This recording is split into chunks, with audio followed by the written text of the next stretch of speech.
As Americans, we enjoy a very high number of inalienable rights, often taken for granted, one of the most important of which is the right of freedom of association, something derived directly from the First Amendment to our federal Constitution. And when I think about that right and reflect on my nearly 40 years of experience as a union representative, I'm often concerned about the irony in that situation. As Americans, we arise every morning, and if we're up early enough, we hear the familiar refrain of our national anthem on the radio or the television. We dress our kids, send them off to school where they learn to recite the Pledge of Allegiance to our flag.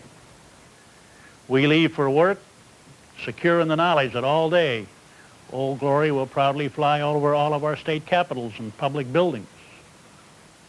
And then we go to that one very important institution in our lives, and certainly the most important one in our political economy, called the workplace. And that's where the irony is. There is no democracy in that workplace. I'll probably be laid off within 2 to 3 weeks, and the whole plant phased out within a month. They came in, they bought us an outfit overseas, Kruger from Scottsdale, Arizona, went in partnership with Rainier in Switzerland, and they came in and told us that they weren't going to close us, and that if we made money, they were planning on keeping us open in Chicago, you know, because they believed in Chicago.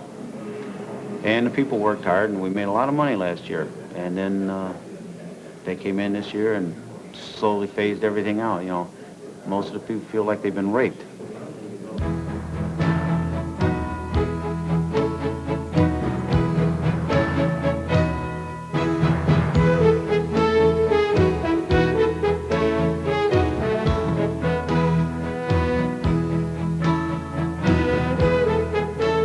The International Association of Machinists and Aerospace Workers is a union whose ranks have numbered 1 million members without regard to sex, race, or national origin. The IAM is a union which has struggled for over a century for individual rights in the workplace. The IAM is fathers and sons, mothers and daughters, brothers and sisters. And we are the IAM.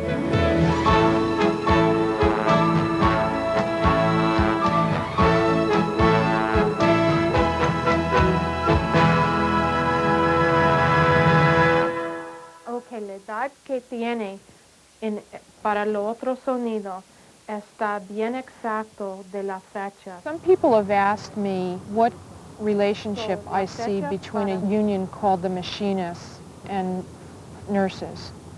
And when you first think about it, it's a good question.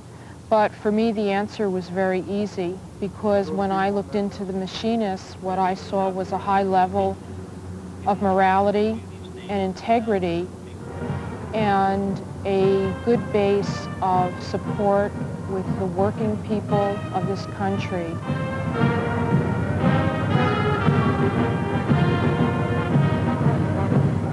I also feel that the machinists have a good philosophy with regard to women's issues and a strong interest in this area. And so for me, it was very easy to affiliate myself with the Machinists Union. My name is Karen Quigg. I work for Naval Undersea Warfare Engineering Station, which is a government installation. I've worked here for 5 years, and 3 years of it I was fighting a grievance, a union grievance. Well, I can tell you one thing. Karen, when she came to us, she was almost at the point in just going out the gate. We talked to her, listened to her problem, saw that she had a legitimate concern. We convinced her that it was time to stand up and go through the procedure. I was removed from my work area that I was in, and they accused me of things that I didn't do. And the union here fought for me tooth and nail for like 2.5 years. We went over her case. We presented it. It took some long time because of the rules and regulations that were there, and we won that case for her. The future's looking up now that I won my grievance. It's looking up. Things are going good. People respect me. People understand that I wasn't guilty of what they accused me of. If it wasn't for the union, I wouldn't be here today at Keyport, Washington. It was long our contention that the public perceived unions in a bad light. A few years ago, we conducted a national study of television and its impact. And we discovered at that time that there was most definitely a negative opinion of unions, that unions were mostly a negative force in our society, which in actuality couldn't be farther from the truth. But the public perception of us, based on what they saw on television, both on the news and in entertainment, was that unions were a negative force in our society. We do a lot of good things, and we're trying to do more to show that we are a positive force in our society.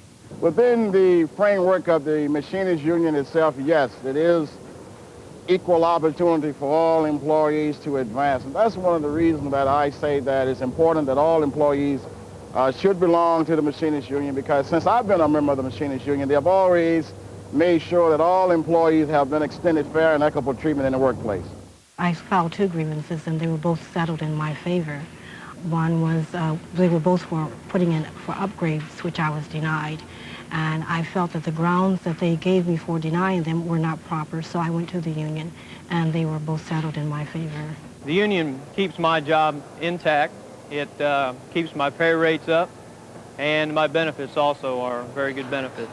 Right now, my son has contracted ALL, which is acute lymphoblastic leukemia, and the benefits are $200 deductible and 20% of the first $2,500, which isn't bad.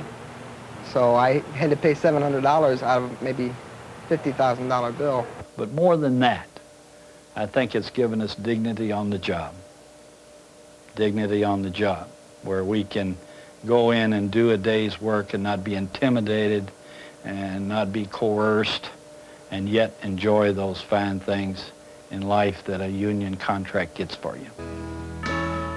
And those contracts, securing dignity and self-respect in the workplace, along with providing the protections we need for our homes and loved ones, did not come easily, my friends. They were tempered and forged over a century of struggle. Born in a locomotive pit in Atlanta, Georgia, the original courage of the 19 machinists and that of succeeding generations of members and leaders has made the IAM one of the most respected and democratic unions in the labor movement. There was a feeling you were fortunate if the IAM was there. And I'm not trying to sell the other unions short, but I've never known the IAM have to apologize at any time for any policy or procedure that it initiated and followed. And we're trying to keep that reputation going, and we hope in the next 100 years somebody can come along and say the same thing.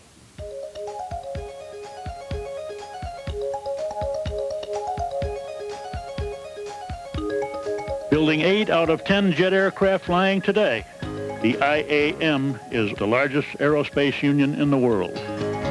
The IAM maintains agreements with almost every major employer here in the United States and Canada, and represents fellow members in Panama, Puerto Rico, and Guam.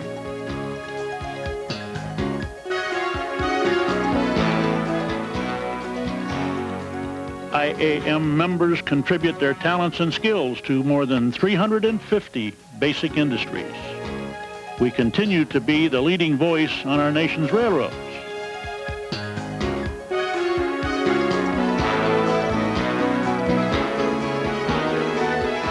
The IAM speaks up for members in federal, state, county, and local government. We are machinists and tool and die makers. We are mechanics and baggage handlers. We are nurses and lab technicians, secretaries and statisticians, sanitation workers on the streets of our cities. We are astronauts. Brother Buzz Aldrin was the first union member to walk on the moon. We are the IAM. We do need representation. We do need a union because we need somebody that speaks for us, the workers. Carol, we'd like to discuss with you your understanding of your proposal number 7, dealing with the merging of the machinist and the maintenance machinist seniority. How would you go about doing that? Well, what's behind that proposal is the effective utilization of the employees in each of those classifications. We really hadn't thought in terms of merging the seniority list as such. IAM negotiators skillfully settle contractual agreements 99.5% of the time. without demonstrations or loss of a single work hour. Tom, have you got any problems with that? Well, one issue that could be a problem is distribution of overtime and equalization of such. The union does many things besides engaging in collective bargaining. We're very active in the political process, getting the votes out, active through our Machinist Nonpartisan Political League. In fact, this local lodge here at the Huntington shop was #1 in the district last year in MMPL contributions. The railroad workers are so dependent upon legislation coming out of Congress for our sick benefits, our unemployment, that it's just an absolute must that we remain active in the political process. So what we do is we have 3 full-time lobbyists in Washington, D.C., and when we have a problem with legislation, we contact our senators and lobby them to support bills that are going to help federal employees. You know, many of the federal employees we represent are treated as second-class citizens because they can't get involved politically. And of course, politics is their whole life. If you're a member of the union, what you're doing is supporting our lobbyists and giving the congressman the knowledge that, hey, they are organized out there and they do mean something, and I've got to run every 4 years. And if we're solid and they can see that our membership is solid, they're going to support us a lot more on that legislation. Over 3 million federal workers and their families have been waiting many years to have this legislation enacted. It will give them a freedom of right to become involved in legislation that affects everything they do every day, every minute. Dorothy, I will support that when it comes over. We will help with getting other co-sponsors and other senators to assist, because this is something that people deserve to have rapidly moved in the Senate. I believe in it. I think we ought to have it. Well, thank you very much, Senator. And just a 10-minute ride from the Senator's office at the Capitol Building in Washington, D.C. is the international headquarters of the IAM, one of the few bastions of a true democracy yet standing, which listens to its members. Allison? Phil and I have been sitting talking about the possibility of coming up with a contract proposal to put a panel of permanent arbitrators in his next collective bargaining agreement. Oh, it's a good idea. We have contact with the International on a day-to-day basis. Anytime that we need assistance, the International is always there to help us with whatever problem we may have. A lot of people don't think the union does anything for them, but they do a lot, Being a member of the union, I think they could really see and go down to our union hall and see what it's like. They work long hours. We have wonderful business representatives down there, and I think if they could become active and get involved, maybe they could understand. I think a lot of them don't understand. That's why they're not union members. Try to help them a little bit, yeah. Try to help them out a little bit. And that way, a guy can get out here and live decently. This is a job that you enjoy doing. You enjoy coming in. You're always helping someone that definitely needs you. It's a very rewarding job, that you're doing something not only for yourself and the members, but the community as a whole. But due to an economic imbalance and the influx of new technology, the American worker is facing a tough time, a time of profound change. All of the employees know that the IAM is behind them. In our last contract, there was a clause that was negotiated into it that said that people would be trained for new technology if they were going to be losing their positions due to the new technology coming in, computers or robotics, that sort of thing. So that's been one of the very helpful. If new techniques come in, then I will be given the opportunity to learn if I want to do so. Some people don't want to learn no matter what because they don't like the idea of progress. But we have to live with progress. It's part of our life. Well, it's with the changing times. You have to go along with the changing times. When the computers and everything come into effect, you have to go right along with the computers. Change is imminent. It's something we all live with and we have to grow with. Working at the General Electric company, you're always at the forefront of technology. I'm relying on myself. I'm relying on my union, the company, to train me, to keep me at the forefront of my field. He's absolutely correct. It's so important that we impart as much information as we can about new technologies, how they affect our members on the jobs. The primary form is the newspaper. We publish the newspaper here once a month. It goes to every dues-paying member of the union. In addition to that, we have a bi-weekly leadership newsletter called the Report from Headquarters. It goes to the local and district leadership. It advises them on various things that they may need to know so that they, in turn, can impart that information through their newsletters to the membership. In addition to that, we're the first union to go into electronic communications directly with our members. From Union headquarters in Washington, D.C., it's the May edition of the IAM electronic newsletter. The subject this month is a new approach to new tech, hitting the highlights of the precedent-setting IAM New Technology Leadership Institute at Placid Harbor. In Placid Harbor, you are in southern Maryland. It's the education center of the International Association of Machinists and Aerospace Workers. And the first class that they step into on Monday morning in their very first class is labor history. And here, reflected in the faces of our brothers and sisters at Placid Harbor, is the IAM's commitment to solidarity, its determination to educate, to improve ourselves, to be a strong, democratic, and respected part of the force that shapes the changes in our society instead of being forced to change and give up freedoms and benefits we have won and are rightfully ours. About what new technology is doing to them at the workplace.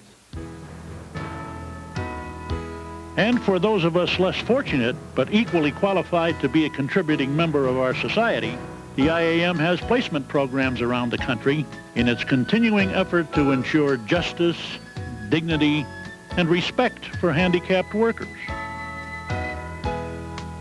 And for nearly half a century, IAM's International Guiding Eyes Institution has provided guide dogs free of charge to sightless individuals of all ages, nationalities, and creeds. To members and children of members, the IAM awards scholarships so that they too can be better equipped in our struggle for a better way of life. People are seeing things being done and accomplished by IAM and AW, and they are joining up. So the doubters are now becoming believers, and IAM is really on the road now. So I'm glad to be a part of it. Because we stand for one another, working for one another, together collectively. The only way to survive in this world is really have someone to protect you. They're like a lawyer. They protect you. Any problems that you have, pay your money and belong. I think everybody in this country should realize by now that the unions are going to be the thing that's going to save us in the long run. And that's why we say, when you join the Machinists Union, we work very hard for you in that endeavor to forge that kind of a democracy in the workplace which will permit you to enjoy respect, dignity on the job, and real democracy at work. Join us. We'd like to help you achieve that goal.